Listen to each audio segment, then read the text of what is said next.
Hey everyone, it's Gavin. Just got back from the Louisville Universus Regional. Finished fourth place with Porco Galliard on the fire symbol, of course. This isn't going to be a super long deck profile, hopefully, because I've already uploaded one to the channel. I was just kind of wondering, like, what should my second video be? And by the time I had any thoughts or time to make another video, I'd already topped another event. So this will just be the second video. Hopefully, this isn't just the Porco Galliard deck profile channel, but so far it is. So yeah, hope you guys enjoy. First, we've got four copies of the Jaw Titan's Bite. Not going to say too much about this once you've got two in the card pool. This is your Titan arm bar. One of these is treated as 1 to 4 attacks for your combo. You need 4 attacks to really start popping off with Porco. And these can count as multiple if you want to just cash in foundations and play them and get your Jaw Titan's Bite so that the foundations in your hand are actually attacks. Teaming with the Attack Titan, we've got, of course, the 4 of this card. It's just a 1 diff if you have 4 or more. If you have 4 other attacks in your card pool or 3 other attacks in your card pool, it's a 2 diff, so pretty huge. Your main game plan is going to be to flood the card pool with attacks, and then Porco is going to you're going to play a teaming, add another teaming into the card pool some way by playing another one maybe, or with a Mighty Blitz or something like that, and then Porco is just going to let you play one, play the other, add one, play the other, something like that. So definitely got to play no less than 4 of that. 4 copies of Mighty Blitz are powerful. Our momentum out, so we can do powerful 4 stuff. Big thing about this deck list, I guess I can go ahead and skip to it, is that we don't have a low attack anymore. It's been replaced with Desperate Slash. Never in the tournament did I really want to have a low. It was more like kind of cute. Like, it may have won me my game against my one loss if I had the low, because I actually played this, then played a Mighty Blitz. If it was actually like a Blue Flame Torment, my Godzilla opponent wouldn't have had the momentum to be able to pass blocks. So maybe it could have helped, but the amount of times that the Desperate Slash was really good, and then it just the entire attack on it being like mostly highs, so that my Mighty Blitz gets the extra 3 damage is really nice. Because sometimes you'll play something that isn't a high, and then you'll play Mighty Blitz, and if you add a teaming, and it's like, okay, well, this is still only 3 damage, but if you're able to play a high, then a Mighty Blitz, and put a teaming into the card pool, you'll still get your 3 damage. So, yeah, I'll go ahead and go to the Desperate Slash. Huge card. I mean, the deck needed 1 high blocks. It needed high blocks in general. This one is a 1 high. Very nice. We get to mill even more cards. We've got like Loss of Consciousness, I'm With You, and Luster Battle that this card wants to hit. And if we do ever get poked a good bit and we're at 10 or less health, this becomes a 3 diff with 1 extra damage. So that's nice, but really it's just like this card. If you play this as your opener, you mill 3 with it, you mill 3 with character, and try to hit a Loss of Consciousness or something like that, and it just really supercharges your turn. If you do ever hit like the 3 foundations, it's going to be a 6 high 6, so it's just crazy for a 4 diff. Still 2 Titan Armbar. Didn't want to change this from the last event. Just like, you really don't want to open this card. You can deal with it a lot of the times. Just playing this, checking a 5 and committing 2 doesn't feel too bad, and then you just stun 2 and for the rest of the turn have 2 extra damage. But don't want to see this in multiples really, and honestly don't want to see it at all in your hand too often. And then lastly, 4 copies of Besiege. Just overall the best low difficulty attack that you can play in the 3 div spot. If you don't see teamings, then sometimes you'll end up looping these, and that can be either as effective or just barely not as effective because your opponent can't block these very well. Then on to the actions. We've moved away from the Seething Angers, and we're just playing 4 Barrier Shield. Seething Anger was really cool. I kind of thought that Kaya's Compassion would enter the format a little more than it did. When I saw that it didn't, I was just like, well, it's Barrier Shield. How bad can it be?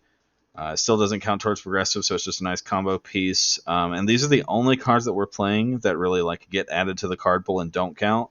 I feel like you really lose a lot of the deck's flexibility by playing a lot of those cards. Those cards are really good whenever you say, I'm comboing. We want to play more cards that help us get to our combo rather than say, oh, I'm winning, so I'm going to win more. Then to the foundations, we've got no 3-diff. We've got 4 Marlies Warriors. Sadly, wasn't able to pick up the promos of this card, even though I did get top 4. But that's a topic for another day. Card is huge. It's just the I don't know, the retro rando card, but you do have to flip it. So it's just like, okay, make sure you kill them that turn, and does a pretty good job of that. Again, one of the coolest cards in the deck, the strongest cards. I could see this card getting a ban one day if Mill becomes good enough, but as of right now in this deck, it's just like, okay, I've got a pretty good chance of milling 3 off the top of my deck and hitting one of your back row cards, just making them not work.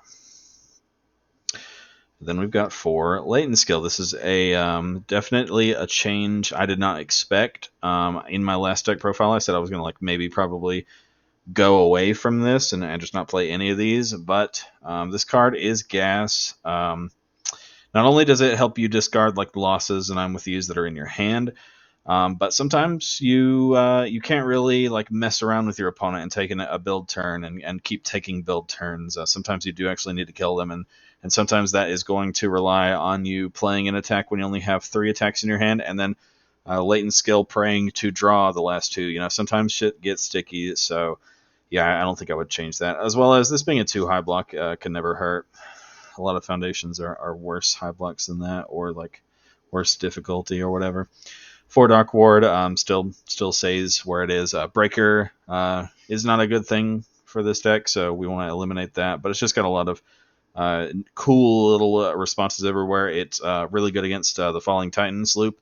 They can't just respond and sacrifice another backup. It eats the entire window since you only get 1 response trigger off of 1 event. So yeah, huge card. Definitely gets sided out because it wasn't crazy in every matchup, but in the game 1, you've got the room, so I just figured, and it's going to stay there, honestly.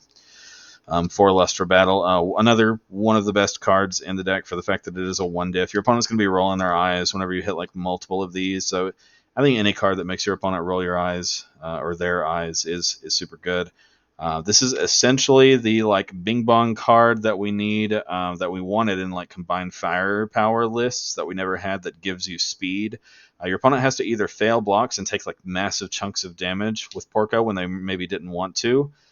They have to have actions to get rid of this, and sometimes you can even if they're waiting on a referee jury, you can stuff their card pool with blocks, and then they'll be okay, well, I'll play this referee jury, and sometimes it'll fail, just because it'll be on a 5 they're tapped out because you stunned out their board or something like that, and then they'll check a 3 when they didn't want to.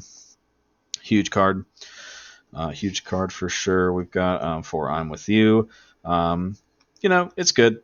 I find this one to be probably the weakest of the bunch. I never found this card was never the difference maker. It never stopped me from dying. It never killed my opponent. But it's there. In a damage reduction deck or format, it is really nice to be able to hit these and be oh, my -1 damage attack is now 1 damage, and it hits you, and I still get my momentum. Then we've got 4 Capture the Target. I think I had either 2 or 1 of this in the last list, but this card's just 2 foundations, so we like that. We like 2 foundations.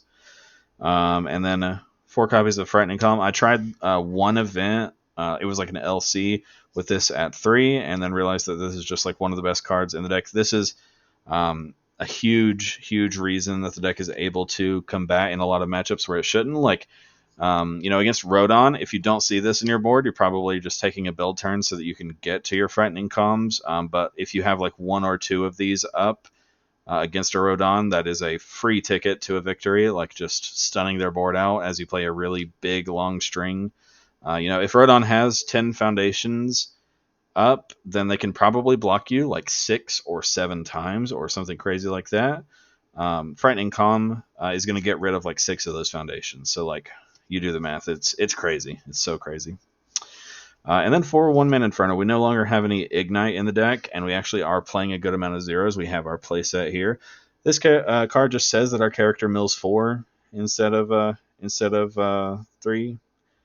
and in like I didn't play against Bianco, but I was like, okay, they're gonna play a jury, stack a jury, and I'm gonna mill it off the top, or Rodon's gonna put a supersonic flight on the top of his discard pile, and I'm going to make it become something else. Just a huge card. I wouldn't change that. Side deck is actually super familiar. We've got the 3 heroes upbringing. I didn't play against Ghidorah. Huge for that. Huge for the mirror, depending on how many actions you're willing to slot into the mirror. Huge against like Jamie, stuff like that. Just a really good card. I don't think I sided it in. I just didn't hit any of those matchups where it was huge. Actually, I did play it against the Pony. Never mind. So it's pretty good against Pony. It might have won me that game. I really don't remember. But huge card, wouldn't change that. 2 devastating loss as well as 1 Nape Strike. This was just 3 devastating loss, but Nape Strike is better if you see, but you can only see one of it, whereas you can build as many of the devastating losses as you want. You don't want to just like Nape Strike, then Nape Strike, because they're not going to have more than 1 Falling Titans or 9 Titans out at the beginning of the game. This also has Deadlock +4/+4. I don't think anybody went into Deadlock at all over the event. It was either killing them too quickly, or they respected like the Deadlock stun 2 on John Titan's Bite. So is what it is. But then we got 2 copies of Resolute End. This won me the mirror match at some point. Game 3, he barrier shields and I canceled it, and this was huge. This also won me a Godzilla match where he city rampaged, and I did this. This could maybe even come up to a 3 of. There's some matchups where like there is an action built into their game plan so heavily that Resolute End just kind of counters their deck. 1 copy of Sand Tiger. Honestly, the only reason I don't have this at more than a multiple is more than 1 is that I don't have another Judge promo, and I don't want to mix rarities. But this card seemed like it won me a game against a Rodon, but then he played like his entire hand for defensive stuff, and there actually wasn't a single breaker in that hand, so it technically did nothing. But just in those matchups where they're playing like fighting for controls or breaker or twisty surroundings, like it would have been huge against Ghidorah to just play this and be like, are you going to use your fighting for controls now or not be able to use them for the rest of the game, something like that. And then also just a filler. I don't think I cited this card, but how bad can it be? It's just a moment of normalcy. Yeah, guys, I hope you did enjoy the deck profile. I hope a lot more people try the Porco deck. I know it got like pretty good representation at Lousiville, but not a huge like conversion rate. So just everybody practice with the deck, and I'd like to see some more people porking it at the next few events. Thank you guys. I'll see you in the next one.